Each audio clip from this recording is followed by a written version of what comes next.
RJ Mahdi. I'm here with a special guest we got here in Senegal with us for the first time. He doesn't really need a whole lot of introductions. You guys know him as Wode Maya. You know. I need to introduce myself. My name is Wode Maya. Yeah. That's not necessary. I'm that annoying YouTube guy. The coon. I mean, you got African Americans watching you, right? Yeah, of course. Okay, so the guy that they always call the coon, this is me. Yeah. No, come on, man. Come on.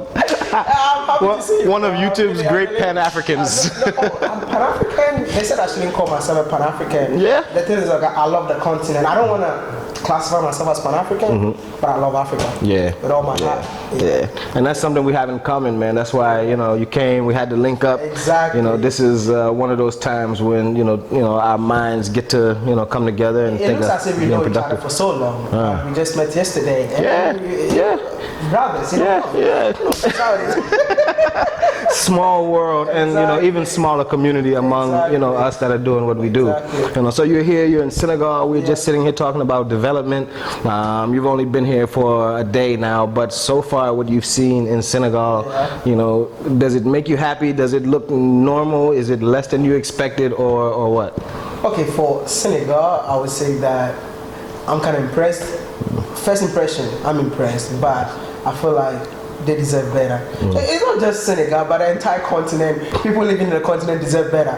I promote Africa, just trying to change the narrative, the way the world see Africa. So sometimes I don't even want to talk about how Africa is being undeveloped, but I feel like Africa can be developed, but the Africans have to know that Africa is for us, and we are the only people who can develop our own continent, not relying on the West, the Chinese to come and develop the continent for us, whilst we know that we can do it ourselves. That's right. That's right. That's all I and you've seen a lot of African countries so far, and I know a lot of times, you know, me, I've been here in Senegal, I've been to Gambia a bunch of times, been to Cape Verde, but I haven't got to see the greater amount of the continent, and you have, and you were sharing some things about us. What is your take on the continent? Where is the you know, one of the most impressive places you've seen, and why? When I went to Rwanda, it was one of my favorite, like, it's my favorite country in Africa. The way Rwanda is developed, the way the president have changed the country. This is how all African leaders must do to change the entire country. So you think in Rwanda, you can like definitively say like it's the people of that country that are building and changing that country for the better? Exactly. No one is doing it for them. It's the mindset of the people. Because when you go to Rwanda, nobody throws rubbish anywhere. Because the people have determined that we want to keep our country as the cleanest city in Africa. I would say that it's not even the cleanest city in Africa, but the entire world. Because when you go to Rwanda, you'll be shocked. Bro. So it's all about the mindset. You know, a lot of people are calling for Africans to get involved in their own development. We're seeing now local Africans that are investing in infrastructure and big projects.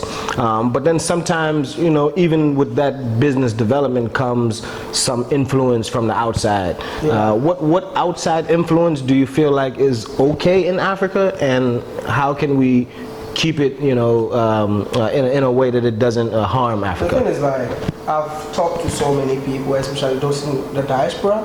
Most of them want to come and invest, but the problem is corruption. He doesn't trust the system. You get it? Because Africa is for Africans. When I talk for Africans for Africa, I'm talking about the black people in the entire world. If you're black, you're African. So why don't we all come together, move to the continent, let's rebuild our Africa, so that we can enjoy living in the same continent that we call it Africa. Never give your money for somebody you don't know to invest something for you. The best thing is for you to come yourself. Like, only if you trust. Like, okay, I trust you. I've been here. You gave me a house to live in. Okay, wow, this brother. Then I can recommend you to somebody. But you are there. You want to come to Africa to invest. First of all, come meet people on the ground. That's right. Make some connections. Then go. You just don't come and invest. Like, okay, I'm here. I want to invest. You got to come and see what it is. Exactly. Like, see what Africa has to offer. You have to, like, you have lived in the West and you visited Africa, so you definitely know what is in the West that you think Africa needs. Should have.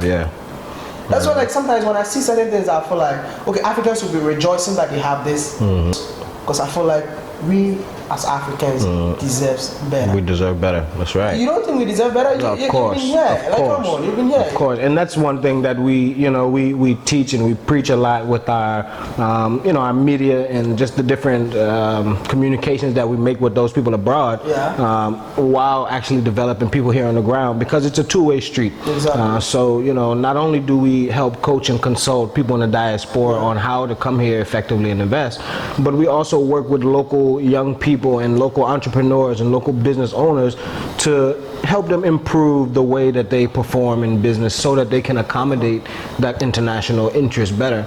And I think you said something very important a minute ago. You have to come here and see it. You have to be here on the ground to see what you're doing. People like you are also important. Like you're an African American. You're now based on the continent, so you know what your fellow brother can invest in the continent. So even if you don't want to come, you have somebody to watch. You got eyes on the ground.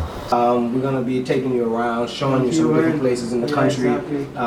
We got you staying here at one of our properties, guest houses. How you find the guest house? No, it's beautiful. It's beautiful. I'm really amazed, and I'm waiting for the crew to come and do a very good review on it for people to see where we live in there. We're living large, man, not just we're gonna do like crib style later. We're living large in Senegal, man. I love this place, yeah. So we're gonna be bringing you guys views throughout the week with Wode Maya. We're gonna go and see some different spots in Senegal. Maybe we'll check out Borsali or some of the different destinations, and then we'll let him tell you guys how he feels about the country. We'll leave this up to you to share the people with the real. I'll let you appear on my channel too, so don't worry about that. Yeah. So make sure you guys go check out his channel. If you've never visited his channel, Wode Maya, WODEMAYA. Go and check out his channel on YouTube. Make sure you subscribe. Make sure that you like all of his videos. He's got a ton of them. This guy makes more videos than the law allows. Every day I need to make videos. Yeah. I gotta catch up with you, man. Maybe we should very soon just share some of your secrets. For sure.